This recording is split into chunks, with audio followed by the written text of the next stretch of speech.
Welcome back to the Ginger and Honey podcast for episode 4, where we have real sisters discussing real things, real life stories. Yes. Welcome back.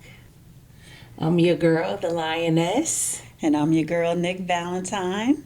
And today we have a special guest, our second edition of our Son editions. So we have in the studio with us today my lovely nephew, Case. Hello. And he is Nick Valentine's middle child. Yes. So welcome to the showcase. We're excited to have you. I'm too. I'm happy to be here. Thank you for inviting me. Absolutely. For sure. We want to hear all stories, all angles, real life, Yeah. real situations, real people.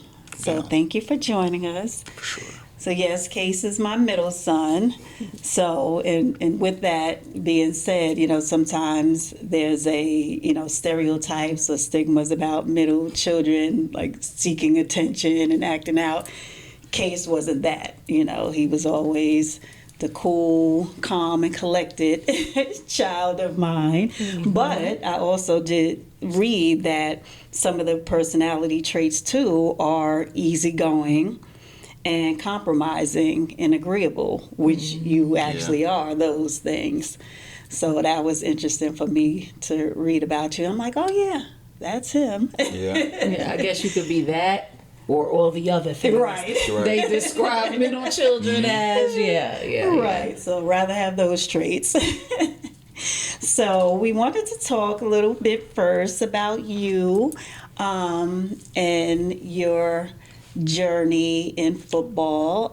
You were always an athletic child and, played basketball, baseball. You were also good in baseball as well, track, and then football. I did. And we wanted to know, so what point was it that you decided that, what, football is my thing? I don't know if it was like a point. Okay. I feel like it became familiar kind of quick. So it just got kind of comfortable and it felt like, okay, I'm playing football now. Like we doing this. So like after, also I guess when I got good, because starting out, I wasn't good. I was just out there. First year I didn't play. Well, when did you start playing football? Like rec ball, right? Pop Warner? Yeah. My first year, I can't remember how old I was. I played for the church, and then the next time I played was I want to say sixth grade or seventh grade. Seventh grade or seventh grade. Okay. Played for Central DeKalb. Shout outs, CDJ. Yeah. So that was my first year. I was playing receiver. I didn't really play. And then next year I played at the middle school champion, and I was good enough to play, but I still wasn't good. And then ninth grade, it just kind of clicked, and I was really good and natural. So from there, that excitement around that team, like we went undefeated, won the championship. So all that energy, and I was good playing. Like I was a factor. It became like exciting. So I guess ninth grade is when I was like, I started having fun and enjoying it. Yeah. So from there, it was like, all right, we could do this. Would you say that was the point where you started to take it more seriously? No. Okay. No. When did you reach that point? Probably not until like my senior season of college, honestly. Really? Wow. Yeah. So it was just fun. It was a natural talent for you and just fun. Yeah. Which I felt like it was kind of it could have been taken serious. It should have been earlier, because like even in high school having, like it was recruits coming to like see me and talk to me, and I had like a lot of attention, but I didn't take it serious enough to make the shift to start doing the things so I could be at these programs. Like Alabama came to this, like a recruit from Alabama came to talk face to face to me, and I remember I was like, "Yo, what?" I was like, "I really like that. I really like that." So I feel like it was just like more excitement and I don't know, I guess like childlike energy towards it up until college. And that's interesting, It actually, is. for me to hear because you seem to be so all in, even when you made the decision, like, Ma, I don't want to play any other sport, just football. And like you were in Yeah. to us, watching you were serious about it with the practice. So when you say it wasn't until that year in college, like what was the difference in a shift then that you considered now I'm serious? The possibility of it being like a career. Oh, okay. Because it was like, by the time I got there, like my first season at Catawba, I went first team all region, first team all conference. We won the conference. Run it down. All Yeah. Shout it on out. So it was like, yeah, and then we had a couple guys from that school at my position go to the league. So it became a little more real. And then senior season, I just was going berserk and started actually getting some some buzz from scouts, and it was like, oh, okay, wait, everyone chill, everything's fine. Okay, this is real. It's not a drill. Yeah. So yeah, it wasn't until that point that I kind of like was like, okay, I could do this. Oh, okay. But And up to that point, I don't know. I feel like I was just having fun. So it was just us that was like, Right. Yeah. So NFL bound hashtag. Yeah. everyone. So conversely, Yeah. like most student athletes have that dream from young. Yeah. Like I want to go pro. Once they realize they really are into the sport and then Yeah. they're good at And it. they're So for good. you it's like around 9th grade ish, right? That they usually like, oh, this is what I want to do, and he's like, yeah, this is just fun. Yeah. Until it was Literally, it was like, until it was really, really like happening for you. So oh, and that kind of goes with the traits you're saying with the It can get real deep in here, man. It can get real deep in here. Let's go. Let's go. The Indeed. like compromising, because it wasn't football wasn't necessarily what I wanted to do. Like I was good at it. Like once I became good at it, it became the thing to do. And then all the support, like anything I've ever done, I've always had the support of the family and friends. So it's never been. I never came from a family where it was like talking down or you can't do this or try something. Like it was whatever I wanted to do. I had the full support. Yeah. But yeah, it wasn't necessarily what I wanted to do. Like I remember playing football and looking at the band like, dang, I really want to be a drum major.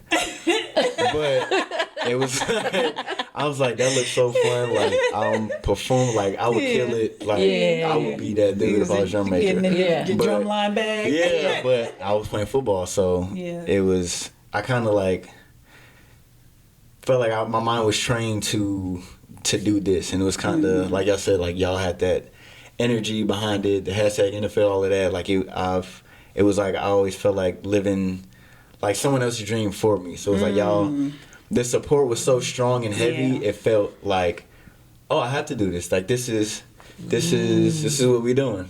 So yeah. Yeah.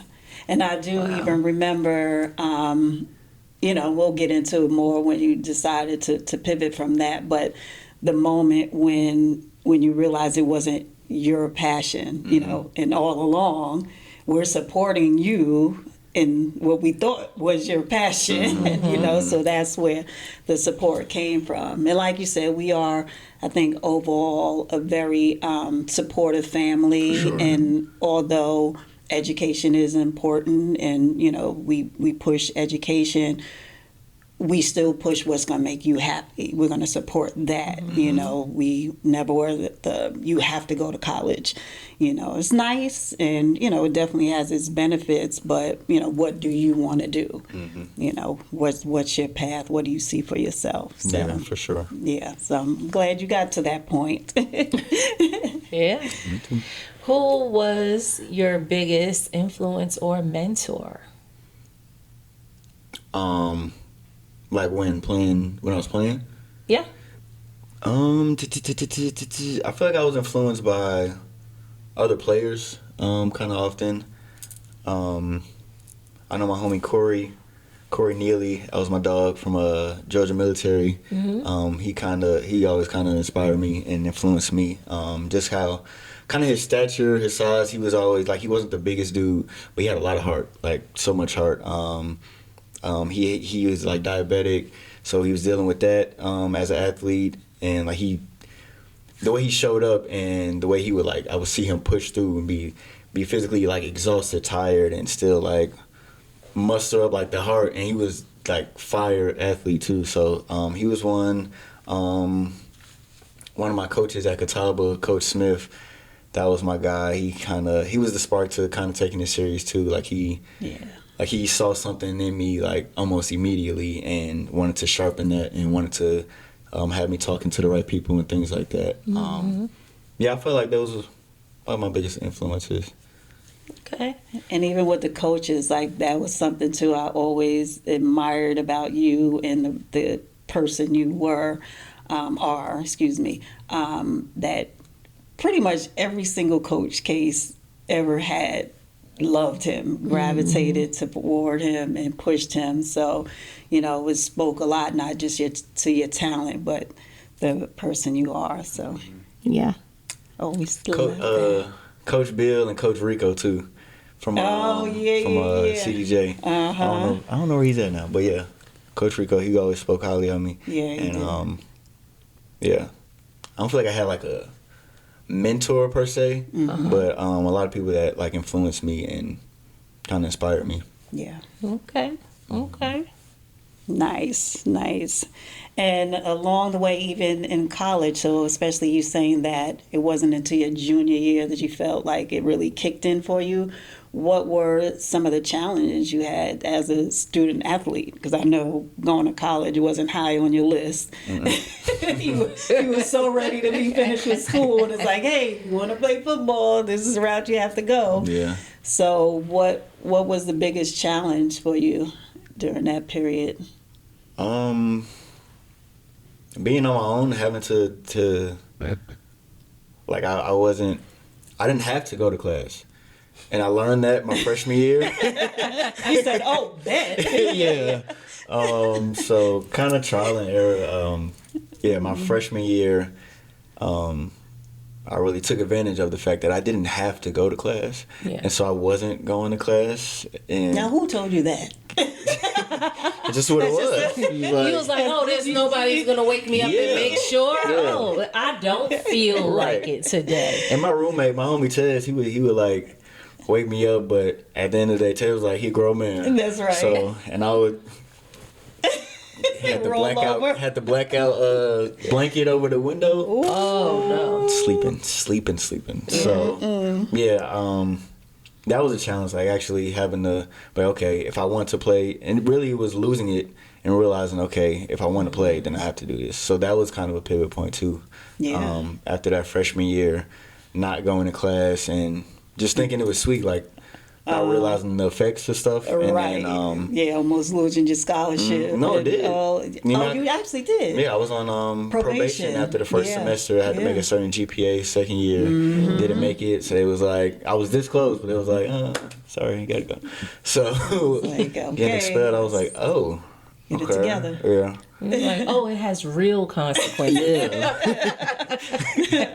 Oh, this is not play business. Yeah. It's adult punishment, okay. Okay, got it. So, yeah. Exactly. Introduction to Adulting 101. 101, baby. Yeah, so. So, right, speaking of Adulting 101, so overall, how would you say your college experience shaped you as a person on and off the field? Truthfully, I feel like I did college wrong. Okay. That's honest. So I didn't really get all the fruits from the college experience. I feel like kind of because felt like I was just kind of there. Definitely taking things more serious after getting suspended. That was like a wake up call. Yeah, to like their actual consequences for your actions. Like you can do what you want to do. Yeah. However, Yeah. there are things that come along with that. Right. So that's probably the biggest takeaway, like just being held accountable for my actions. And again, like I can do what I want, but understanding what comes with it. Right. Good. Yeah. So do you feel like now you are more prone to complete something or stick to making a decision and following through because of that experience? Yeah, among others. Yeah, but I'm that's something I'm still working through. Just being more decisive and following through, finishing things, because I'll be all over the place. Yeah. But it definitely contributed to that. Yeah. And you said, you took it more seriously after the consequence. So, and you alluded to not doing college for the full experience. Mm-hmm. What would you do differently if you could go back? Wouldn't go back now playing. Listen, you would have just skipped over college. That's fine. That's a real answer. Possibly. Yeah. But no, I would just be more involved. My roommate in my junior senior year, Jeremy, we were super close, and he was like super involved. So he like helped get me out of the room and actually doing different things on campus and stuff like that. But probably just more of that, doing different clubs, talking to different groups and things like that. That's pretty much it. Just being more involved in, Well, you did the pledge. experiments. Right? I did you pledge. pledged with Jeremy. I did. Was it? Yeah. Phi Beta Sigma fraternity. Yeah, it was real. Under the radar. Okay. They stay low through the process. Yeah, but sometimes I forget too. But he did. He's a frat. Me no know that. You learned something new today. Oh my A lot of God. people don't know. Knife and fork. Just, Okay. Yeah. Oh yeah, that one. Yeah. Okay. Yeah, it's a live reaction right now. Yeah. Cool. All right. But so that was so even with that, like I feel like my involvement was always just in doses. Like I didn't like fully submerge into it. So Yeah. I'll like have something and be like, okay, I'm back on my show. Like I'm good. And not like consistently stay involved, stay connected and things like that. Like even with the frat, like I want to be more involved and connected with the brothers Active up there. in the Yeah, chapter. for sure. Yeah. But yeah, Still got time. for sure. Yeah. They didn't tell me about that, sister. Okay. What's in the notes? Yeah. Yeah, well, no, I mean when it was live action, when it was happening, like where was that? Yeah, but it was. I mean, he posted some, when he crossed Yeah, I don't like actively post about it too, so it's easy to forget. to not know about it. Yeah, Okay. yeah, but he did. So Summer That's 16, awesome. Epsilon Beta chapter. Okay. Shout out Livingstone, Catawba. hey, Hey, all right now. yeah. So what were your favorite memories? Like in life? As it relates to football, but yeah, we can just throw it up, see what we get. Definitely winning the championship my first year at Catawba. Yeah, that was exciting. Yeah. It kind of, I don't know, that was a real like moment for real. That was a huge moment. Yeah, for a lot of reasons. Yeah. The program itself wasn't doing great. The head coach, Coach Walker, that just got there, he had just had his first full class, and so that was a big pivot year for him.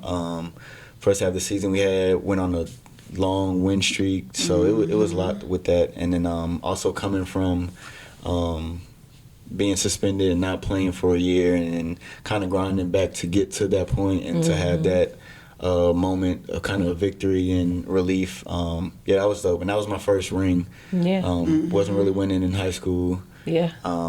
So yeah, that was That was And cool. that ring is big. Yeah. You supposed to wear it today. Ice. You see it. You Little see ice. it. I was gonna be up here like this the whole time. Like, yeah. So what I was saying was, yeah, but yeah, that was a Right. dope memory. My Right. other favorite would be transferring from Carson Newman and ending up at Catawba. They're in the same conference. And so when we played them my senior year, it was at Catawba, and a big moment was getting a pick six to like change the whole momentum of the whole game. Yeah, so that was cool to have that moment against that team along their sideline in front of the coaches that coached me. So that was a super dope moment. You was like, look at me now. Yeah. Look at me now. Hey. I'm getting paper. Yeah. So yeah, that was a favorite memory too. Okay. You just do a little in the sideline. And that was always my thing too, like putting the ball out, crossing the goal line. And I remember one of my last photos from Carson Newman was in the spring game. I got a pick six, and I'm holding the ball That across, same and That same pose. it was kind of full Nice. circle. Yeah, that's dope. Yeah, it was cool. Yeah. That's dope. Also That's seeing dope. the coach, that was a moment too. When I was at Carson Newman and I got suspended, the coach this helped me kind of take stuff serious too. Yeah. It was a reality check he in got real life in. and with some words. He was like, it's texting me when I was once it was official that I was suspended, and he was like, you got all the potential in the world, but right now you don't have the desire to be great at anything.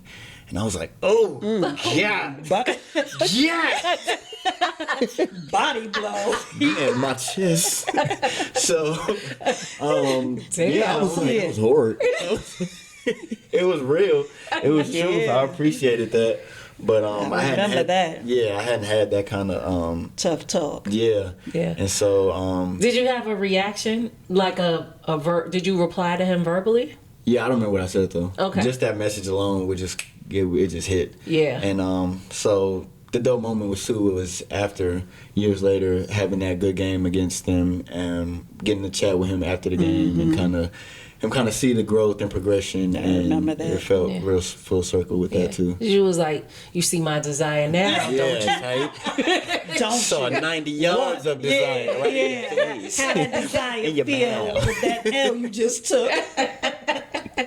You see it. You see it. Yeah, so that was dope. Nice. That was nice. Yeah. Nice. Well, talking about all the football things, got to a point where you finished up and you had some pro days, you did some combines, had some scouts looking at you, but it didn't happen for you to go to the next level. So, what was that moment like, or those moments? Because I know it was a time period for you to get through that. So, you pivoting from the football dream. It was tough. It was real tough. That was the first time I felt like I experienced a lot of anxiety, depression. Excuse me. I feel like burping is like a release now. So anytime I burp when I'm talking about certain things, I feel like it's like, this is good. Get this out. Oh, good. So Good self-awareness. Yeah. yeah, so that was it was definitely a pivot, and it was kind of like a build up from at the end of that season breaking my foot. That was like a first wall. It was like, oh, Why is this happening now? I was like, this is not in the script. Who tampered with this? So after that was a wall, and just kind of dealing with injury alone is a whole process mentally. Yeah. So dealing with just recovering from the injury while getting prepared for pro days and trying to be a professional, having an agent and everything with that. So once it kind of like draft day came and went, I wasn't expecting to get drafted, so I wasn't tripping really much on draft day. But the days after, when they do the undrafted free agents, they pick up. That's oftentimes where they get the smaller school prospects and stuff like that, Yeah. invites to training camps. And when none of that was happening, it was like, all right, like it felt like another kind of reality check, like this. okay, what's about to happen. So it was definitely a scary. It was a dark time for me too, but that in that space, I was forced to like challenge myself in other ways. So being forced to sit down and think about not playing football is when I was like, well, let me draw. Because I could always draw, so I was like, let me try to like get back into it a little bit. And I did a portrait, and I was like, And so I did a couple more portraits, and my girlfriend at the time, she was an artist for some years, so she was deep into it. Started messing around with her iPad and playing around with some digital art. So that art kind of saved me in that time period. Because if I didn't have anything to kind of express or get out, it could have got real dark. Like, it was dark. It's no telling like where I would have ended up if I didn't have that. And as your mom, like, that was scary for me because I had never seen him in that place. And, and I would try to talk him through it and just have conversations to see where his head was at. But, being the personality he is, he wouldn't always express how deep it was. But I could tell in the action and non-action, he wasn't doing much. Like, okay, you're depressed. What do we need to do? How can I help you, to get through this stage right now, this phase that you're in. So it was really nice to see him tap into his artistry, because he's multi-talented. The boy could sing, dance, draw, went to a performing arts elementary school. So he always had other things creatively that he could do. So it was just waiting for him to figure it out, And I remember talking to you during that time about how talented you were in so many areas, right? Like Mom said, sing, dance, intellectually intelligent as well, right? So he has all these gifts, talents, and abilities that are all kind of crashing at once, which makes it really hard to make a decision. And I knew that you were in that kind of space, like what's next? Who messed with my simulation? And so, we always talk about y'all and the ups and downs and how we can be more supportive of y'all when y'all are going through things. And so I do remember that time of like, he'll figure it out. He just got to choose one. Right. It's an identity thing. And it's really common. It's really common. Athletes in particular, I feel like, because most times, like we said earlier, like they spend like the whole life, they have this dream young, they're watching TV, like I want to be that. And so you work up to that point is most of your life, your childhood, adolescence, growing into adulthood, most of your life trying to make this happen. And so when it doesn't happen, it's like it becomes an identity thing, because like you spent your whole life, this was pretty much your identity. The football player. And so now that's stripped away, and it's like, okay, now like, who am I? Who am I without this football? Who am I not as an athlete? Who am I not performing in these arenas? Like, who am I now? And that forces the kind of to look within and look at yourself and, like you said, make those decisions on what's next, because it's not gonna be handed to you. Like, it's not easy. It's not laid out and structured anymore like the sports is. It's like you have to make the decision to what you're gonna do now. And so that's a hard, challenging period. But yes. And now you're an adult, so you're not under your parents' real direction. Like, you should do this or you should do that. And it's like, oh, okay. You really have to make those decisions for yourself.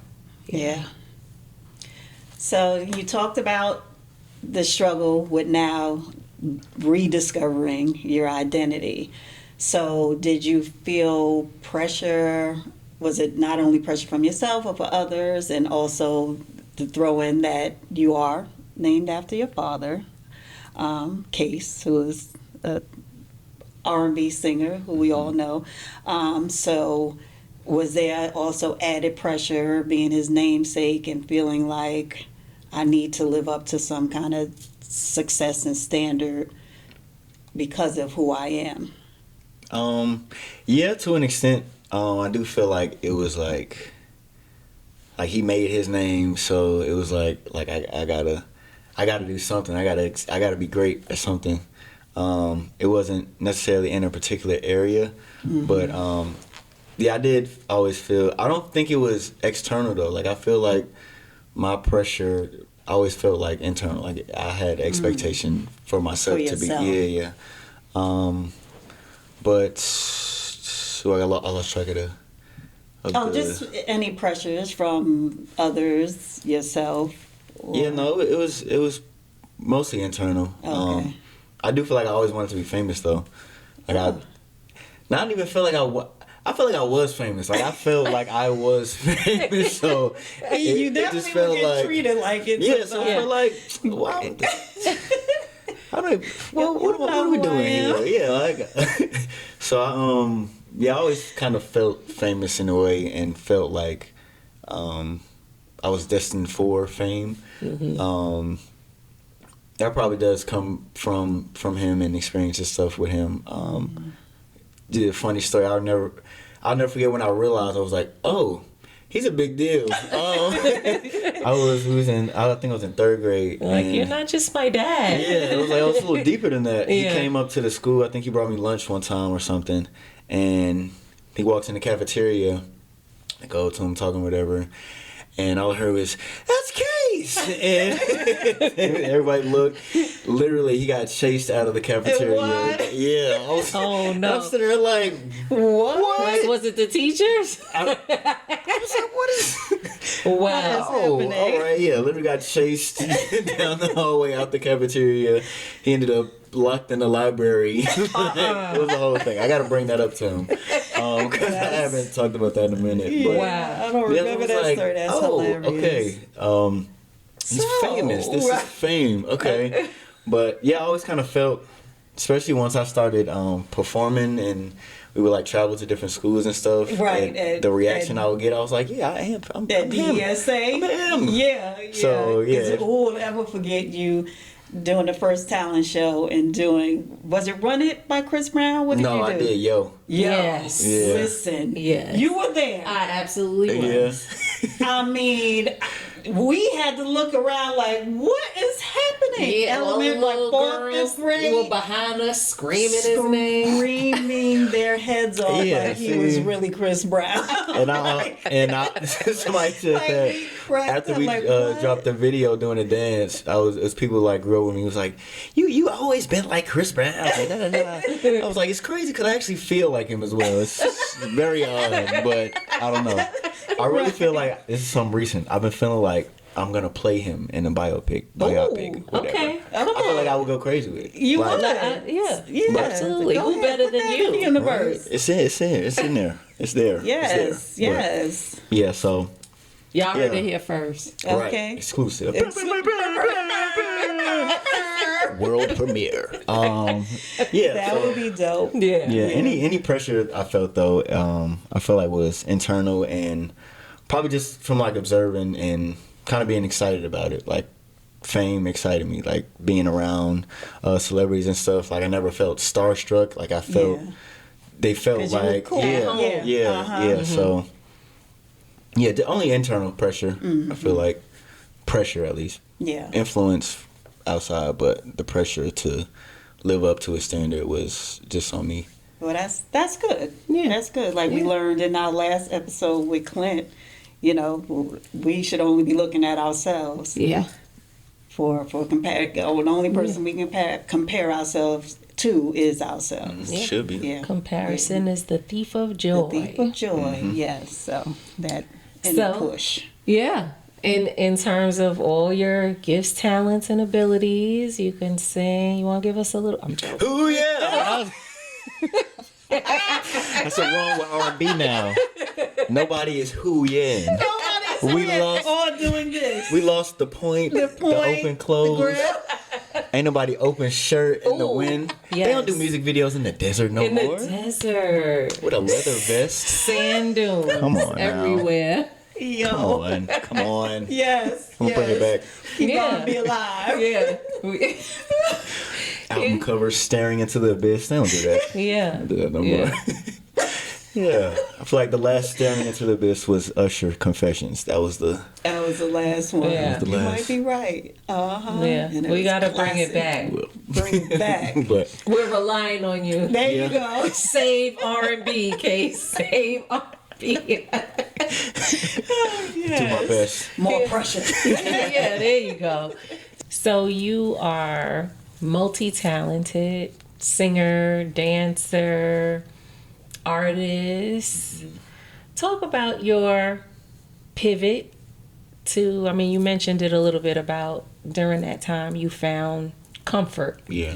in revisiting your drawing and sketching. So talk to us a little bit about where you are now and what you're doing with it. So now I got some stuff in the works that I'm actually kind of. Okay, keep that in your Keeping, pocket. you know Yeah, what I'm keep saying? that part in your pocket. But coming off of a couple years of really being like pushed into the arts since 2022 or that New Year's going into 2023 is when it felt like God was like, you're an artist. And I'm gonna put you in every opportunity to prove to yourself that you're an artist. So like, even I started literally the first couple hours of 2023, found myself gifting Lauryn Hill a painting that I did live, and it was like that seemed Yes. like what like What? it just seemed surreal. Yeah.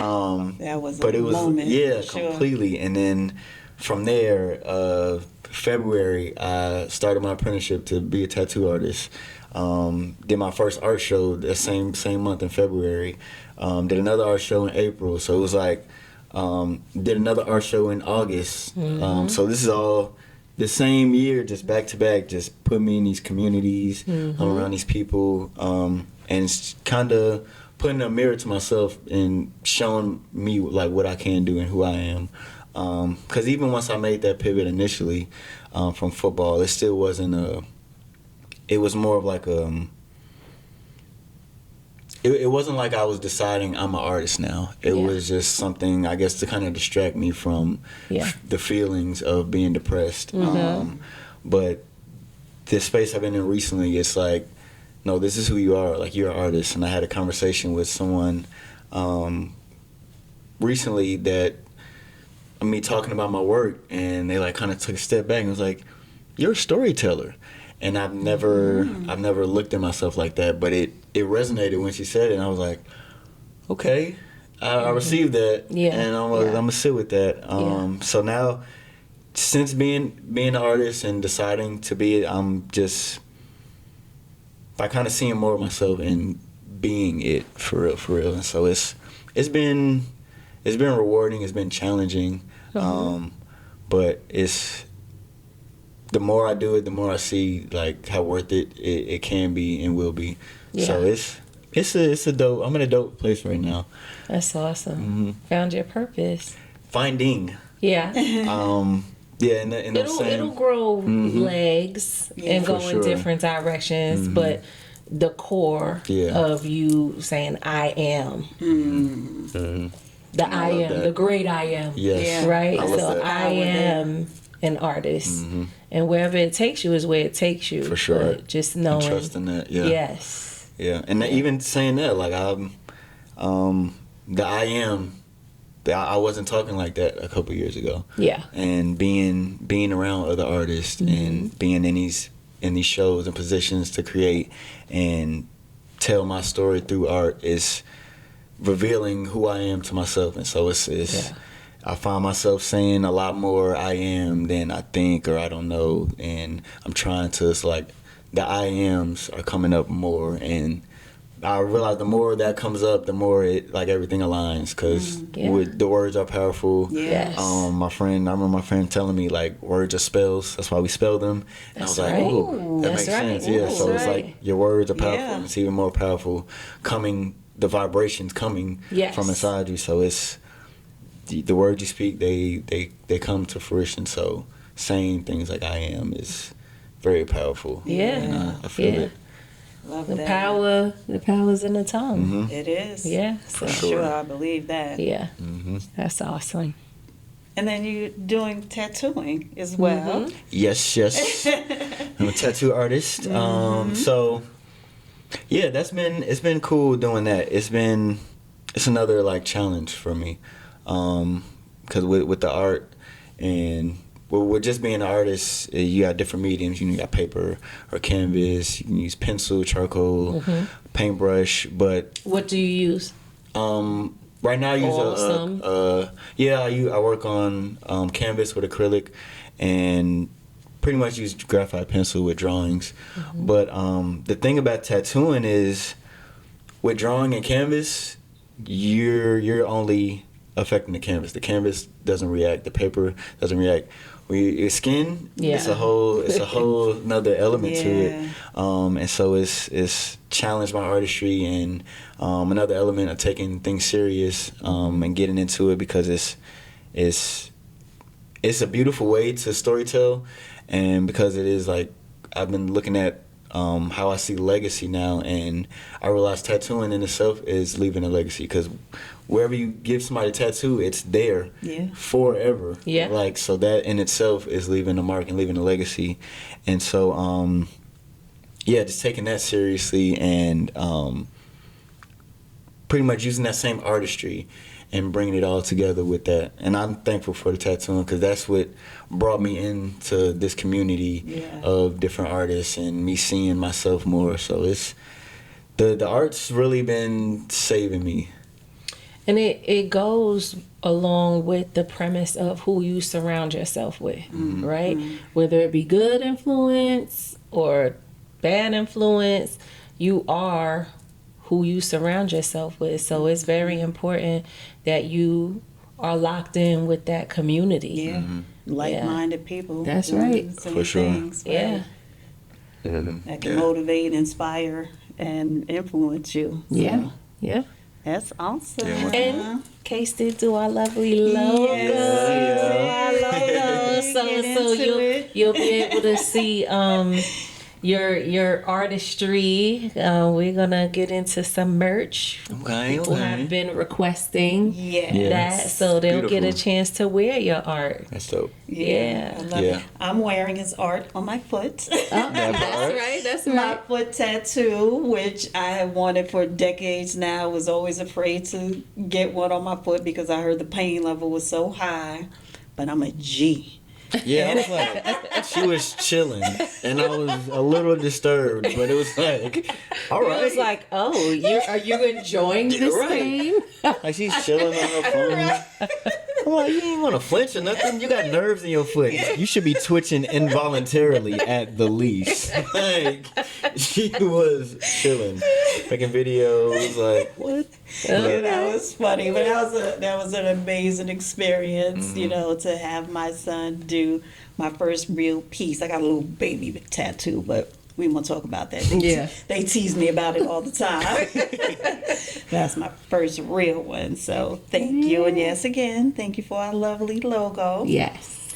And to follow up with what Auntiana said about, you know, just the transition and looking back and comparing your journey with football now to your new journey with your artistry, what is the difference between those passions that you see now, the strong difference of, okay, I like playing football, but this passion for art is different? The competition. So it's with art, it's not a competition. So it's having to retrain my mind a little bit because with football, it's competing. You competing from the first whistle to the last, and before that, in the preparation, like you're preparing to compete. And so I do miss the competing. Like I'm a competitor. I love to win. I hate to lose. His I whole do life. not- That boy will break down in I tears. don't like losing. Because why am I losing? Yeah. I am not a I loser. am a winner. I am a winner. What is this feeling? What is this? Yes. But Somebody made a mistake. somewhere something went left. Right. But yeah, so with football is you're competing. I'm lining up across from you. I'm gonna show you why I'm better than you. I'm going to beat you. Yeah. Art, it's not like that. It's yourself. You're challenging yourself. There's Yeah. they have art competitions and different stuff like that, but those are just events. Like the essence of art is not a competition. Right. It's Because it's subjective. It's Yeah. subjective. Yeah. it's a journey. So I feel like that's the biggest challenge is kind of changing my mind frame from preparing for competition as opposed to just being present for different, like having to be present for my emotions now and seeing how I can tell a story and how it shows up in my art. Like it's just a lot different this day and night. And even just in general, just retraining my mind from the lessons I learned playing football, from the coaching, the just different things that you pick up, like being tough, like get up or don't show pain, like just little stuff like that. Like keep push through, put no pain, no gain, just little stuff like that. Kind of trained your mind to deal with stuff that you don't necessarily have to deal with, or suffer things you don't necessarily have to. And is a difference that I'm learning now, is a difference between pain and being uncomfortable. And they're not the same, and that they shouldn't be treated the same. Like if you're in pain, if there's something wrong, you need to aid and to help that. If you're uncomfortable, you just got to work through it. Like, be with There's your room feelings. for growth there. Yeah, being that's uncomfortable. opportunity. Yeah. So that's the difference. The biggest difference is that pretty much the mindset going from competing and physical with other people to mental and creative, spiritual work, as opposed to just the physical. Running full speed into each other and Gladiator. Yeah. I love that you said being present in your feelings. That was big. That was hard. big. Yeah. It's hard.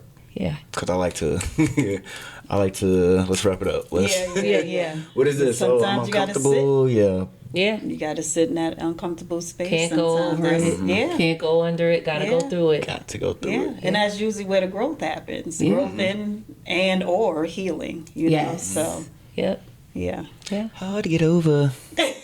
All of that. Yeah. Stuck in the middle. And the pain is thunder. All of that. Yes. It's real. You feel that differently now. Those lyrics. Yeah, you can't go under it. You can't go over. It's too high to get over. Yeah. Too low to get under. You're stuck in the middle. What's the next? In the fearless. And the pain is Thunder. Thunder. The pain is thunder. Yeah. There you go. There you go. So And thunder can't hurt you. Lightning can strike you. Yeah. Thunder is an illusion. Thunder, it brings a fear, trouble just by but the you're sound. actually not in trouble. You're That uncomfortable, is but real. yeah, you're gonna get through it. It's a storm, Yeah. but you're in it.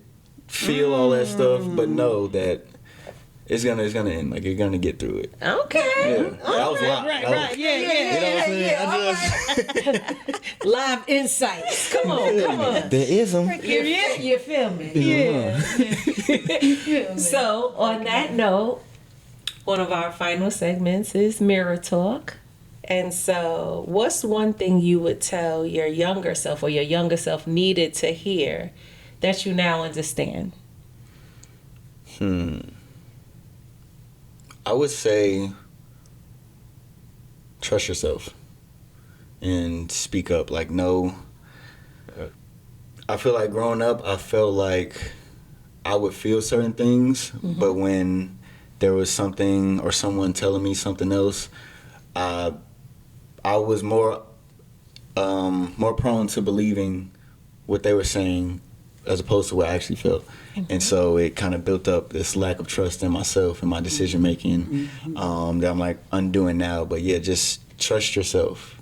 Like you have that feeling is God, trust it. Like it's whether it's, and one of my close friends, Asada, she says, dear life, I trust you. Ooh. And it's like with that, it's like trust yourself to make decisions. Trust that this decision you're making is a good decision, and it's the decision that you need to make. Whether it turns out good, whether it turns out bad, it's the right decision because it's going to get you where it's going to help you go. It's going to be an opportunity for growth if you trust that. Trust yourself to make the decision and trust what's happening while the decision being made and everything that comes along with it. Yeah. So I would definitely say trust yourself. Trust your intuition. It's there for a reason. For sure. Okay. And for your future self, what are you unapologetically claiming? Freedom. I am claiming freedom in every way. Financial freedom, spiritual freedom, emotional freedom, mental freedom, like all the freedom. I know that comes with a certain responsibility that I'm learning now, but that's the responsibility that I'm learning now is gonna prepare that future self for the freedom. And with me being a Sagittarius, it's like in the stars for me. Like I have to have my freedom. I have to be able to do what I want. So now it's like learning the responsibility with that and how to do that, and learning that I can do what I want, but there are consequences, there's things that come with that. So yeah, freedom. That's Freedom. awesome. Yes. Yeah. Well, thank you. Yes. Now we have had all of the sons. All of the sons have blessed us. Yes. We started with Shane and then G in the middle. And Beautiful. look, now you're not the middle child. Right. Not the middle child.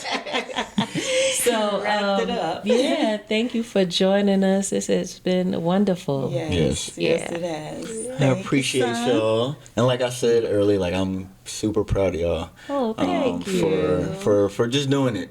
Thank you. Like not necessarily knowing what all was gonna go into it, not knowing what it was gonna look like, but deciding and doing it and staying with it. Like I'm proud of y'all. Thank you. you. Aw, I'm proud of your mama. Auntie. Tears. Oh, goodness. Yes, this has been great. Thank you. We certainly appreciate it. This has been a fun Mother-Son edition. Yes, it has. So, It has. thank you again. Girls, we coming for y'all next. Coming for That's y'all what I was next. We thinking. coming for y'all next. for the daughters. So get Coming for the ready. daughters. One is a little bit ready, more ready than the other. Yes, yes, this is true. So, I am the lioness, and sometimes I am Ginger. And I am Nick Valentine, and sometimes I'm Honey. But depending on the day, it could go either way. Please continue to follow us, share our stories, our episodes, like, share, subscribe, hit the notification bell. Ding. Tell a friend to Tell a friend. And we'll see you soon. Bye. Thank y'all.